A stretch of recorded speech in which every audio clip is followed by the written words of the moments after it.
I made a tactical decision to change the long gun armament of the Milwaukee Police Department in response to what I see as disturbing trends in terms of how our criminals are arming themselves, as well as disturbing trends regarding mass shootings in the United States, some of which, as the mayor have indicated, have included the victimization of police officers.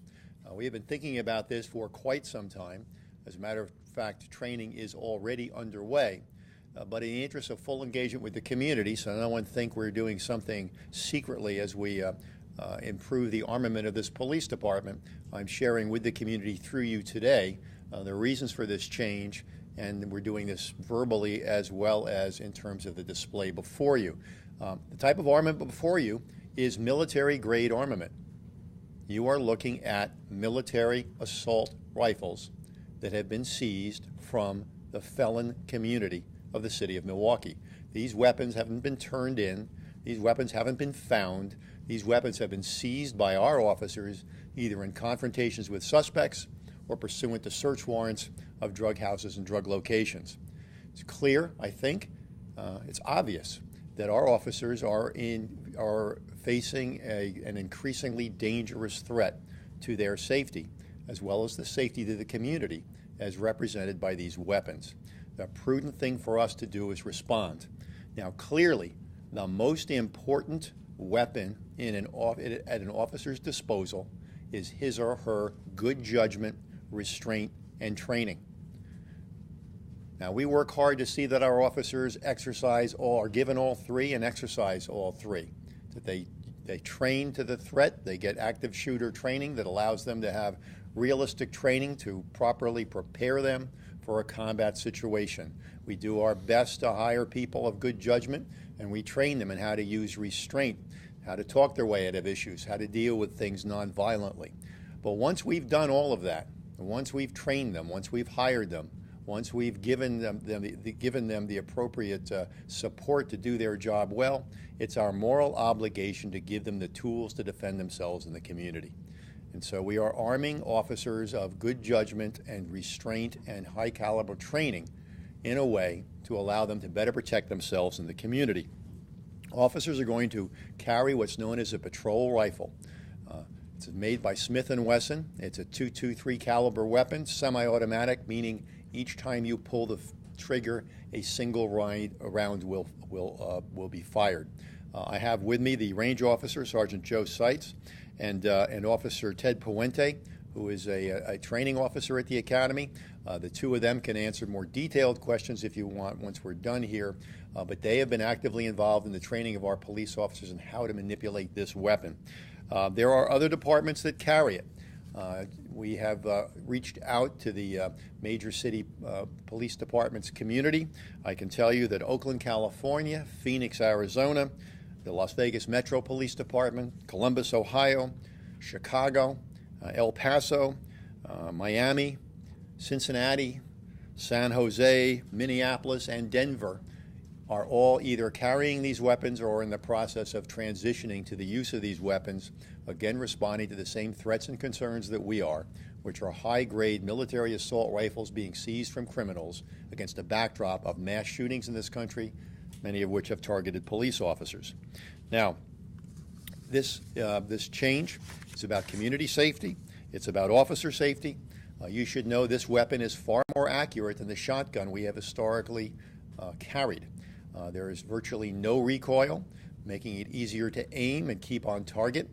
The single shot clearly is going to go one single place rather than a dispersal pattern one would expect with the use of a shotgun. It can be deployed at a greater distance, which is very important in active dynamic shooting situations, such as has been seen in Oakland and Pittsburgh, Columbine, Virginia Tech, and so on. It can hold more ammunition, as you can see by the clip before you. The officer will have more ammunition at his or her disposal. We also have a weapon that can penetrate body armor. You should know that a number of the assaults, certainly the Pittsburgh assault, where 3 officers were murdered, the assailant was wearing body armor as well as carrying an assault weapon. This is another increasing trend we're seeing as we do drug raids as well as have encounters with armed suspects, that many of them are trying to gain or are gaining access to body armor, particularly those who engage in these mass shooting situations. As the mayor indicated, so far this year, we've recovered 111 rifles already from our streets. We picked up 334 rifles in last year, and 42 of those were military-grade assault weapons. These are the guns that are most frequently used in mass shootings. These are the kinds of weapons that we have to be prepared to confront. Our officers, our criminal element is arming themselves at an increasingly sophisticated rate. And as I said before, it's our obligation to see that the police officers of this city have the tools they need to protect themselves and the community. And we believe that moving to this particular weapon will provide them with that. So happy to take your questions now. And as we get more and more technical, you'll see me backing in the direction of my range officer. At this point, there's been no cost. We've basically exchanged current inventory for the new inventory of the rifles. No, not all shotguns. We had an inventory of both rifles and shotguns, older inventory that was used to to exchange for these newer rifles. They'll only be carried in squad cars, and then they'll deploy them if needed during a crisis situation. Because what happens is the inventory that we've exchanged for this rifle is then obviously sold by the manufacturer, and they make a profit that way. And what would the value of that be if you didn't have the swap for it? The department price, can we give that out? $1,350 was the department price with everything. Per rifle? Yes. That's equipped with an optic, a sling, a light, and the magazines. You know, we have a responsibility to respond to that which we learn ourselves directly in our own enforcement activity, and we have a responsibility to be alert and aware of national trends.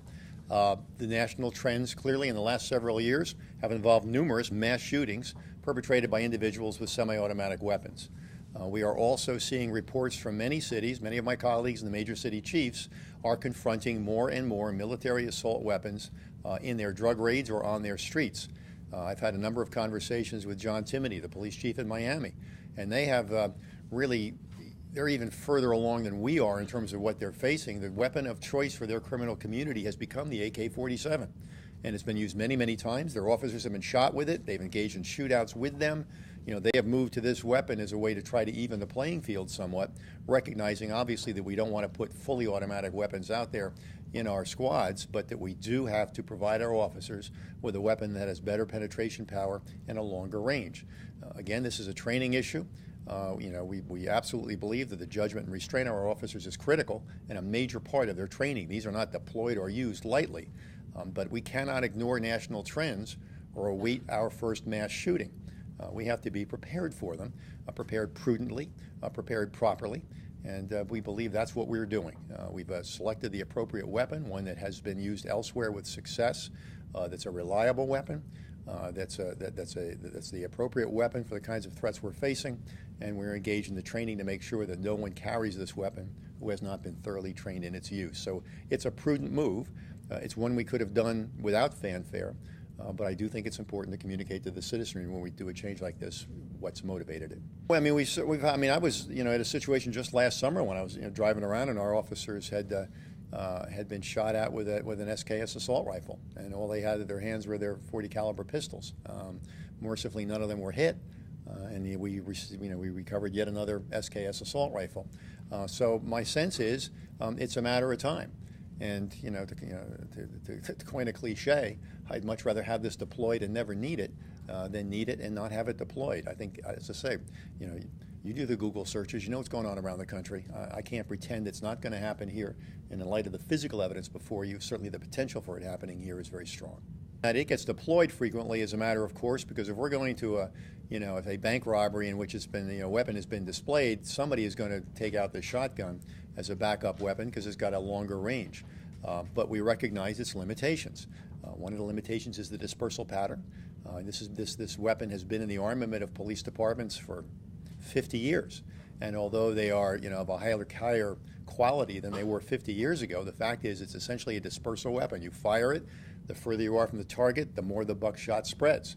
The chances of hitting somebody who is not your target increase with that reality. And we feel we need a weapon that we can deploy from distance with a high caliber sight with no recoil, that's extremely accurate, that can allow us to in fact use less violence to achieve the same end, which is neutralizing a heavily armed threat.